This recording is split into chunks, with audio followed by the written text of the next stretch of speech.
आज हम बात करेंगे उस भारत की जो आज के भारत से कुछ सौ दूर है। तो चलिए चलते हैं 1947 में।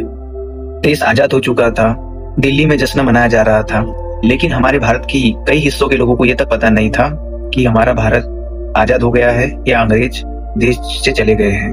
अब सवाल ये आता है कि क्या पूरा भारत एक साथ आजाद हुआ था या कहानी कुछ और है। 1947 का भारत आज जैसा नहीं था।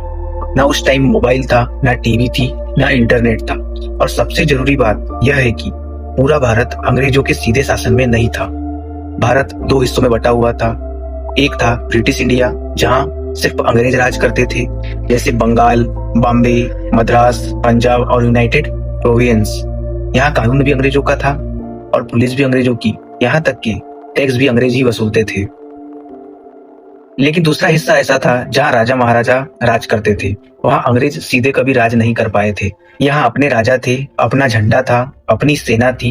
अंग्रेज सिर्फ समझौते मात्र के जरिए इन राजाओं से जुड़े थे, और यही रियासतें आजादी के दिन सबसे बड़ा सवाल बन गई थी, जिनको भारत में मिलाने के लिए बहुत परेशानी और दिक्कतों का सामना करना पड़ा था। उनमें से सबसे फेमस रियासत का नाम है हैदराबाद। हैदराबाद भारत की सबसे अमीर रियासत थी। हैदराबाद की अपनी मुद्रा थी, अपनी रेलवे थी और मजबूत सेना थी। 15 अगस्त के बाद भी उसने भारत में मिलने से मना कर दिया था, और मैसूर में वडियार वंश का शासन था। त्रावणकोर इतना समृद्ध था कि उसके राजा ने अलग देश बनाने की बात कही थी, और ग्वालियर और बड़ौदा में भी अंग्रेज सीधे दखल नहीं देते थे। कश्मीर के राजा हरि सिंह, उनका खुद का शासन था, उन्होंने भी भारत में मिलने से मना कर दिया था। और जूनागढ़ में मुस्लिम राजा थे, लेकिन जो वहां की जनता थी वो बहुसंख्यक हिंदू थी, और असली उलझन यहीं से शुरू हुई थी दोस्तों। 15 अगस्त 1947 को कई जगहों में भारत का झंडा लगा ही नहीं, और कई जगह पे अंग्रेजों का झंडा उतरा ही नहीं था।